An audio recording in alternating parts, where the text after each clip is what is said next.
evening. Today we are going to study about stream based questions. ठीक है, stream based questions मतलब कि आपको दो चीजें यहां पे होंगी और इसका जो कंसेप्ट है वो मैं आपको बताने वाला हूं, आप ध्यान दीजिएगा। राइट, सबसे पहली बात स्ट्रीम बेस्ड क्वेश्चंस में आप ध्यान दीजिए कि दो चीजें, एक होता है मैन, आप इसको बोट भी बोल सकते हो, ठीक है, और दूसरा होता है स्ट्रीम या करंट या वाटर। ओके, अब यहां पे दो चीजें हैं हमारे पास, एक है मैन, ओके, जो कि आदमी बोट पे सवार है। ओके, तो अगर एक नाव पे आदमी सवार है और वो जा रहा है, ठीक है, तो बोट का जो स्पीड है और मैन का जो स्पीड है वो सेम होगा, इसलिए मैंने मैन ऑब्लिक बोट लिखा है कि बोट पे बैठा हुआ आदमी का स्पीड बोट के बराबर ही होगा। सो बोट की speed will be equal to man का स्पीड। ये पहली चीज है। दूसरा, जब वो बोट पे बैठेगा और नाव को चलाएगा तो दो चीजें मायने रखती है कि जो वाटर का डायरेक्शन है या जो स्ट्रीम का डायरेक्शन है वो कौन से तरफ है। ठीक है, तो उस शब्द को स्ट्रीम भी बोलते हैं, मैथमेटिकल लैंग्वेज में करंट भी बोलते हैं और वाटर भी बोलते हैं। राइट, तो यहां पे आपको दोनों का डायरेक्शन समझना बहुत जरूरी है। राइट, तो अब हम देखते हैं हमारे पास दो कैटेगरीज है इसमें। ठीक है, कि हमारे पास अगर मान लो आदमी का जो बोट का जो डायरेक्शन है और स्ट्रीम का जो डायरेक्शन है, दोनों का डायरेक्शन मान लो सेम। यस, कि भाई ये है ऐसा ऐसा धार जा रहा है और इसका डायरेक्शन ऐसा है, और आपका ये जो नाव है, ओके, लाइक दिस, और इसका भी डायरेक्शन ऐसा है। राइट, आप सोचो कि जिस डायरेक्शन में पानी बह रहा है उस डायरेक्शन में अगर आप बैठ के नाव चलाते हो तो आपके लिए रो करना बहुत इजी हो जाता है। Why? Because water is helping you out to go into that direction already. Okay, water is already flowing in that direction, so when you are in boat it is very easy to row because water is already helping out to move. आप थोड़ा सा और मेहनत करोगे तो और आगे चले जाओगे। राइट, तो जहां पे आपका मैन और बोट का और स्ट्रीम का सेम डायरेक्शन होता है उसको हम बोलते हैं down stream. We call it as down stream, we call it as down stream. Right, और आपका सेकंड कैटेगरी ये होता है व्हेन बोट का स्पीड और करंट का स्पीड आपका ऑपोजिट डायरेक्शंस में हो। When the speed is opposite, मतलब कि आपका जो ये स्ट्रीम है ऐसा है, ये ऐसा चल रहा है, और मान लो आपको उल्टा डायरेक्शन में आगे जाना है, आपको इस डायरेक्शन में आगे जाना है। आप सोचिए कि पानी ऑलरेडी उस डायरेक्शन में बढ़ रहा है और आपको ऐसा आना है, मतलब आप जब चप्पू चलाओगे, when you will row, you need to overcome the speed of water. Right, आपको ओवरकम करना पड़ेगा। तो जब आप पानी की स्पीड को ओवरकम करोगे तब आप धीरे से चलना चालू करोगे। राइट, तो एक चीज है कि यहां पे ऑपोजिट डायरेक्शन में उस शब्द को हम बोलते हैं अपस्ट्रीम। ठीक है, एक बात आपको ध्यान में रखने की जरूरत है कि अगर मैं मैन या बोट का स्पीड को x किलोमीटर पर आवर ले लेता हूं और स्ट्रीम के स्पीड को y किलोमीटर पर आवर ले लेता हूं, तो डाउन स्ट्रीम में क्या होता है, मैं अगर x स्पीड में जा रहा हूं ऑलरेडी और पानी का y स्पीड है तो दोनों एडिशन होता है।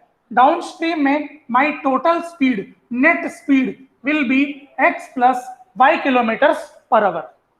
ओके, क्यों? मैं ऑलरेडी 20 के स्पीड से चला रहा हूं बोट को और पानी का स्पीड 40 है, तो मेरा ओवरऑल स्पीड 60 हो जाएगा। भाई, water is already pushing me in the speed of 40 and rest I am adding 20 by rowing it, so my overall speed becomes x and y।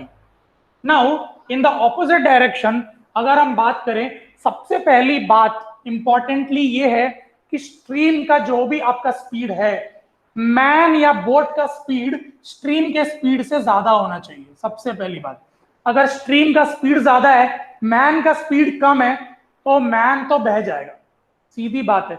If the stream speed is 40 और आप 20 आप रो कर पा रहे हो, तो 40 आप उधर जाओगे और 20 इधर आओगे, फिर 40 उधर जाओगे, फिर 20, तो अल्टीमेटली आप ऑपोजिट डायरेक्शन में आप आगे बढ़ ही नहीं पाओगे। राइट, तो first of all the important concept is the boat speed should be greater than the speed of the stream. ये सबसे पहला कंडीशन है। अब इन दोनों का जो भी डिफरेंस होगा, मान लो हम बोट की स्पीड 30 की स्पीड से चला रहे हैं और वाटर की स्पीड 20 है, तो ओवरऑल 30 की स्पीड को हम करके 20 की स्पीड को ओवरकम करके रिमेनिंग जो स्पीड है वो हमारा नेट स्पीड होता है, दैट इज 10। तो अपस्ट्रीम में हमारा जो स्पीड है वो सब्ट्रैक्ट होता है, that is x minus y, right.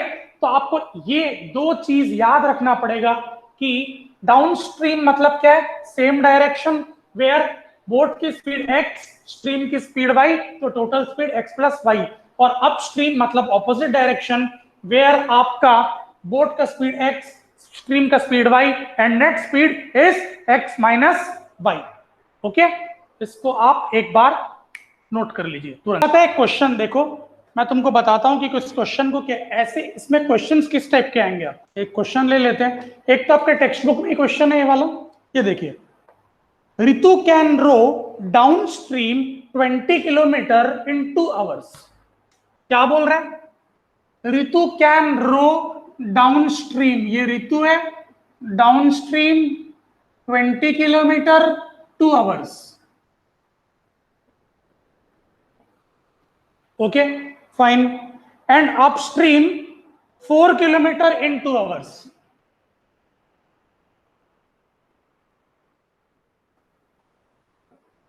बढ़िया। ओके, तो हमको दोनों का स्पीड पता है, हमको इनिशियली वैसे ही लिखना है। कैसे लिखोगे आप कि स्पीड ऑफ बोट को आप ले लोगे x kilometre per our, let the speed of boat be x kilometer per hour, right, and let the speed of stream be y kilometer per hour. Okay, तो उस हिसाब से अगर मैं डाउन स्ट्रीम में स्पीड की बात करूं तो कितना होना चाहिए, x plus y kilometre per hour, और अपस्ट्रीम में x minus y kilometre per hour. अब बोलता है Ritu can row down stream 20 kilometre 2 hours, तो डाउन स्ट्रीम का स्पीड निकाल सकता हूं मैं, that is distance upon time. Distance है 20 और टाइम है 2। क्वेश्चन में डाउन स्ट्रीम का स्पीड, अगर क्वेश्चन को हम सॉल्व करेंगे तो स्पीड का फॉर्मूला क्या होता है, speed is equal to distance upon time. अब डाउन स्ट्रीम का स्पीड क्या है, x प्लस वाई, और डिस्टेंस क्या है 20 और टाइम क्या है 2। तो अगर सॉल्व किया जाए तो x plus y is equal to 10, this is equation number 1।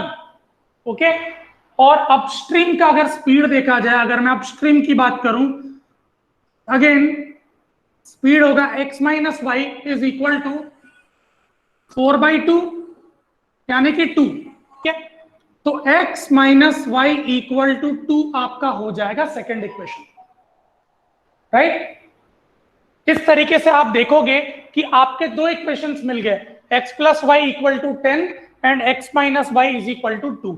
अब आप इन दोनों को सॉल्व करोगे तो आपको x और y की वैल्यू मिल जाएगी। इस तरीके से आप इक्वेशन को सॉल्व कर सकते हो। ओके, तो मैं एक क्वेश्चन दे रहा हूं, आप लोगों को उसको अभी तुरंत सॉल्व करना है। क्वेश्चन नंबर 14 बनाना है, क्वेश्चन नंबर 13 बनाना है, क्वेश्चन नंबर 10 बनाना है, 10, 13 and 14. So you need to solve 10, 13 and 14 questions. Let's go for question number 13. ठीक है, a motor boat can travel 30 kilometer upstream and 28 kilometer downstream in 7 hours. एक चीज याद रखना, 30 kilometre upstream and 28 kilometre downstream, मतलब दोनों मिला के 7 आवर्स है। ठीक है, तो 30 किलोमीटर डाउनस्ट्रीम, श्रद्धा आपको दिख रहा है, okay, 30 kilometre downstream, okay, and what else, क्या बोला है, 30 kilometre upstream and 28 kilometre downstream 7 hours. ठीक है, 7 आवर्स बोला है टोटल। मतलब कि आप एक चीज समझ जाओ कि इसका इंडिविजुअल टाइम अगर T1 है, इसका इंडिविजुअल टाइम T2 है, तो हमारे पास T1 plus T2 is equal to 7 है। ये तो याद रखना, अक्सर गलती क्या कर बैठते हैं, हमको लगता है ये 30 किलोमीटर भी 7 घंटा है, ये 28 किलोमीटर भी 7 घंटा है, और यही गलती कर बैठते हैं। ये पहला स्टेटमेंट है, ठीक है। अब आता है भाई अपस्ट्रीम, मतलब कि मैंने आपको अभी भी बताया कि x आपका अगर स्पीड ऑफ बोट होता है, x आपका स्पीड ऑफ बोट होता है और y आपका स्पीड ऑफ स्ट्रीम होता है, ठीक है। तो आपका डाउनस्ट्रीम में क्या होगा, डाउनस्ट्रीम मतलब जहां पे आपका सेम डायरेक्शन है, आपका डायरेक्शन और स्ट्रीम का डायरेक्शन सेम है, तो सेम डायरेक्शन में क्या होता है, बोट की स्पीड और आपकी स्पीड ऐड हो जाती है, ठीक है।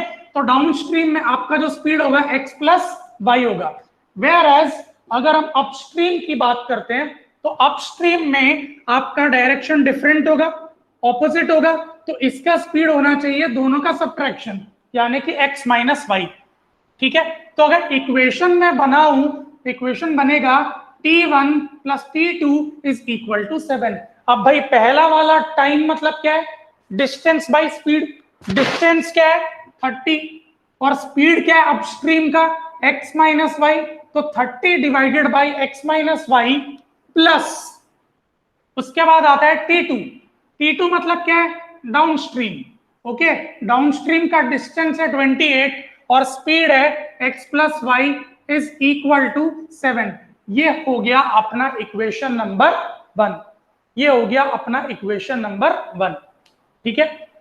अब अपन आगे बढ़ते हैं, इसी क्वेश्चन में फर्दर क्या पूछा है, बोलता है it can travel 21 kilometre upstream and return in 5 hours. देखो क्वेश्चन का language, 21 kilometre upstream and return, return मतलब जब अपस्ट्रीम में जाएगा वापस आएगा, तो वापस में तो डाउनस्ट्रीम आएगा, तो सीधी सी बात है वापस भी उतना ही आएगा। रिटर्न मतलब वापसी का डिस्टेंस भी सेम है, तो 21 किलोमीटर डाउनस्ट्रीम, ओके। तो 21 kilometre upstream plus 21 kilometre downstream और टोटल टाइम बोलता है 5 आवर्स। मतलब अगर मैं इक्वेशन बनाऊं तो 21 upon x minus y plus 21 upon x plus y is equal to 5। अब ऐसे इक्वेशंस को आपको कैसे सॉल्व करना है, आपको कुछ नहीं, 1 अपॉन x माइनस वाई को u ले लो, 1 अपॉन x प्लस वाई को v ले लो, तो आपको दो इक्वेशन मिल जाएगा, ठीक है। क्या मिलेगा, एक इक्वेशन मिलेगा 30u plus 28v is equal to 7, equation number 3 मान लो इसको, और इससे आपको क्या इक्वेशन मिलेगा 21u plus 21v is equal to 5, equation number 4। Just calculate u and v। Upstream मतलब क्या होता है कि आप ऐसे जा रहे हो और लहरों की डायरेक्शन ऑपोजिट डायरेक्शन में, ठीक है। आप समझो, इस चीज को इमेजिन करो कि लहरें आपकी ऐसे जा रही है और आप नाव पे बैठे हो, ठीक है। अब लहरों की डायरेक्शन और आपकी डायरेक्शन अगर सेम होती है सपोज, ठीक है, तो लहरें आपको लेके जाती है, यस और नो, तो उस पर्टिकुलर समय पे आपकी स्पीड लहरों की स्पीड के साथ एड अप होती है। So your downstream speed will be x plus y. Downstream मतलब क्या है, सेम डायरेक्शन। ये क्लियर हुआ, ओके। अब अपन सेकेंड केस में आते हैं। अब डाउन जिस डायरेक्शन में हमारी लहरें चल रही है, हम दूसरे डायरेक्शन में रो कर रहे हैं, मतलब सामने से आ रहा है पानी और मुझे इसको रो करते हुए जाना है आगे, ठीक है। तो 1 मिनट के लिए सोचो कि अगर पानी के ऑपोजिट बहाव में मेरे को आगे जाना है, तो मुझे डेफिनेटली वाटर की स्पीड को ओवरकम करना पड़ेगा मेरे स्पीड में, okay. Because as per physics, अगर हम फिजिक्स की बात करें तो वाटर ऑपोजिट डायरेक्शन में एज अ फ्रिक्शनल फोर्स की तरह एक्ट करता है, ठीक है। वाटर ऑपोजिट साइड में फ्रिक्शनल फोर्स की तरह एक्ट करेगा, ऑपोजिट डायरेक्शन में पानी आपके फ्रिक्शनल फोर्स की तरह एक्ट करेगा, पानी आपको रोकेगा, राइट। तो उस समय मान लो पानी की स्पीड है 20 और अगर आप 30 की स्पीड से जा रहे हो, तो आपकी ओवरऑल स्पीड क्या होगी, आप 30 से जा रहे हो, पानी 20 से रोक रहे हैं, तो ओवरऑल स्पीड क्या हो गई 10 हो गई। मींस व्हाट कि जब आप अपस्ट्रीम के बारे में ऑपोजिट डायरेक्शन में करोगे तो बोट का स्पीड माइनस स्ट्रीम का स्पीड, तो इसलिए स्पीड x माइनस वाई होता है, now is it clear? Water मतलब जब पानी कभी भी नहीं बह रहा है, सीधी बात है यार, जब पानी स्टिल है, बिल्कुल नहीं बह रहा है, तब तो हमारे लिए बहुत इजी है कि हम जिस स्पीड से रो करेंगे हमारी बोट वही जाएगी। तो स्पीड इन स्टिल वाटर मतलब x होता है, x। और स्टिल वाटर के केस में आपका y बिकम्स 0। ओके, तो when there is still water, तो स्पीड इन स्टिल वाटर मतलब वो बोट की बात कर रहा है कि speed of boat in still water. ठीक है, अब समझ में आया अपस्ट्रीम डाउनस्ट्रीम में क्या फर्क होता है? ओके, तो मैं ऐसे याद रखने बोलता हूं बच्चों को कि डाउनस्ट्रीम में आप x और y दोनों को ऐड कर दो, क्योंकि दोनों की स्पीड प्लस होती है, और अपस्ट्रीम में डायरेक्शन ऑपोजिट हो जाता है, आप दोनों को सब्ट्रैक्ट कर दो। ठीक है, यस। तो आप जब इन दोनों इक्वेशंस को सॉल्व करोगे तो आपको पहले u और v मिलेगा, फिर आप u और v को सॉल्व करोगे तब आपको x plus y x minus y मिलेगा। ये देखो मैं आपको सॉल्व करके बताता हूं, ध्यान देना। 30u plus 28v is equal to 7, ये इक्वेशन नंबर 3 है, और 21u plus 21v is equal to 5, ये इक्वेशन नंबर 4 है। ओके, इन दोनों को आपको सॉल्व करना है। फाइन, तो भाई सबसे अच्छा तरीका होता है एलिमिनेशन मेथड, स्ट्रेट अवे। इसको आप किससे मल्टीप्लाई कर दो? इसको आप मल्टीप्लाई कर दो 7 से, और इसको मल्टीप्लाई कर दो 10 से। ओके, तो 37 जार 210 और 21 इंटू 10 भी 210। ठीक है, तो देखो 210 यू ऊपर में, 7 इंटू 28, 28 इंटू 7 कितना होता है? 7 8 जार 56, 7 2 जार 14, 196, 196 v is equal to 7 into 7 49। उसके बाद जब आप 21 को 10 से मल्टीप्लाई करोगे, 210 u, 21 into 10 plus 210 v is equal to 5 into 10 50। आप दोनों को सब्ट्रैक्ट करो, u कैंसल हो जाएगा, 196 v माइनस 210, तो ये हो जाएगा minus 14v is equal to 49 minus 50 becomes minus 1, तो v is equal to 1 upon 14।